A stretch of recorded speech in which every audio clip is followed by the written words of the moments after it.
Now, the reason for that is because it takes a temperature of 104 degrees to melt this. What's my body temperature? Yeah, assuming I'm normal. My wife would say otherwise, though. Now, the reason why I'm showing you this is because every time you guys go out to eat, restaurants love this stuff. McDonald's French fries puts about a tablespoon in every order of fries. Now, I had a friend, he graduated culinary school a few years ago. He came home one day and said that they taught him to spread this on top of the food when it sits underneath a heat lamp. It keeps it from looking dry. It keeps it looking moist and good. So every time you go out to a restaurant, you're getting this. You don't see it because it's liquefied. Your food is served hot. Now, what happens once you go home? Yeah, it cools down, turns back into a solid, causes this later on. We call this death of an artery. That's not good for us. That's lights out for us. All right, when you're all born, Allie, your arteries look just like this, nice and clean. How old do you think the average age of a person is when they get to here? 9? 9, 10? You're pretty close. It's 12. The average 12-year-old today is already here. See, Children's Hospital, they did a study. They found out that kids ages 10 to 17 have arteries that are 30 years older than they are. Dude, what do you think causes this? What? Yeah. Yeah, lack of exercise, absolutely. And it's not just that. It doesn't stop there. It sneaks into the house with the foods we buy at the grocery store. Processed foods. You know, refined sugars, refined flours, anything that's processed coupled with hydrogenated oils, yeah, it causes this later on in life. That's not good for us. All right. Now, the bad thing about this, you ask any doctor, he says the worst thing about this is, or most people think, this is what happens to somebody else at an older age. Think about it, it's kind of true. Now, the good news, our bodies are very sophisticated. We can reverse this. So that's reversible. We can be adults and have this clean of arteries right there. So that's the great news there. All right, let's get cooking. Have you guys ever seen a voice-activated pan? No? This is voice-activated. It is, really.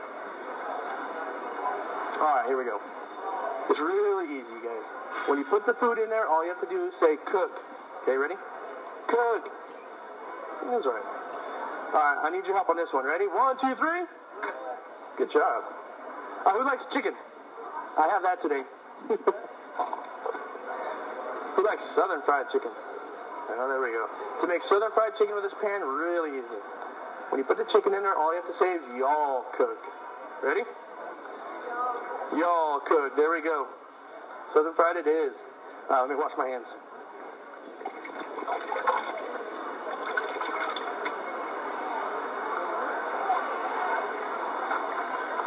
Make sure not to wipe that off. All right, now if you're going to do a baked potato in the oven, how long does it take? What? How much? Temperature we are.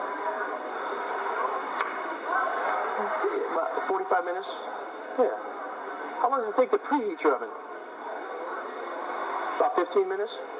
How would you like to have a baked potato in about the same time it takes to preheat your oven? Wouldn't that be nice? Yeah, let's see if we can do that, okay? All right, I'm going to put a yam right there on top. It's a thick yam, so we'll see how that does. We're going to put the lid on. Now, this is 1 notch below medium.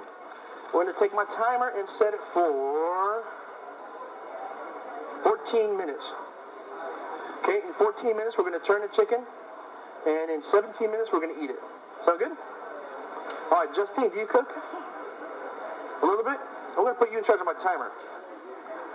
When that goes off, it's time to turn the chicken. Let me know. All right, so if we burn the chicken, whose fault is it? I don't burn anything. Don't worry, Justine, you're in good hands. All right, let's get that salad. Now, by raise of hands, how many people eat salads about 3 to 5 times a week? You guys do awesome. Good job. That salad that I gave you earlier, we got the recipe from Prevention Magazine. And in there it says that if you eat that salad 3 to 5 times a week, it'll cut your chances of cancer in half. I don't know if it's true or not, but they published it in a magazine, so I think that's a pretty good deal. All Alright, who likes coleslaw? Yeah. Does anybody make coleslaw from scratch? You do. You don't happen to be making one of these or using one of these? Okay, good. I call this the medieval torture device for the kitchen. Yeah. Alright, check this out. Isn't that nice? Now, does anybody buy the bags of coleslaw in the grocery store? Have you ever read the front of that bag? It says triple washed. I'm curious. I want to know what they mean by triple washed. So I did some research and I didn't like what I found. See, what they do is they roll the heads of cabbage off the truck. They dunk it 3 times in water, but here's the thing. The water's full of bleach. That's not good for us. See, what happens is the bleach goes into the veins of the water, or the veins of the cabbage, shocks it, gives it a 2-week shelf life. That's not healthy for us. Alright, I take the cabbage down to the outer layers of leaves. That's where that's the stuff that everybody touches at the grocery store, so we just throw that away.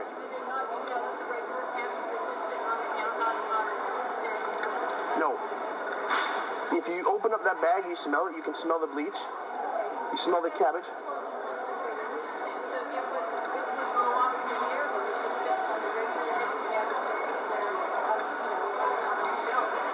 From what I understand of it, they have to label it if they do that. That's why it's labeled on the bag, and you don't see that label at the grocery store. Alright, clean up on this. Really, really easy. Dip it in warm soapy water, wipe it clean with a paper towel. But I'm not done with it. I'm going to use some more. I almost forgot. Alright, who likes onions? Oh, okay, good. I think onions are nature's #1 form of birth control right here. Eat a whole bunch of these, everybody stays away. It's also a good diet supplement. You look thinner from a distance. Alright, now what's the worst part about the onion, though? It makes you cry. Yeah, no one likes to cry, especially over an onion. So what we do is we leave the outer layers intact. That's where most of the gases that make you cry. And celery. You guys like celery? It's got that nice salty taste. What's the hassle with celery? Getting the peanut butter just right? No, it's the strings, isn't it? Yeah, nature's dental floss right there. So what I'm going to do with the celery, I take the back of the celery, put it in the back of the hopper. Now turn it on. Turn it on. See that coming out the bottom? Look at that. Now we got celery with no strings attached. Yeah, that's pretty cool, huh? It's my favorite one to show you guys. And here, I want to show you how that works. It helps if you see it, okay? Alright, so you look in the back of the hopper. Do you see that gap? Anything you don't want to go in there? Oh, thank you.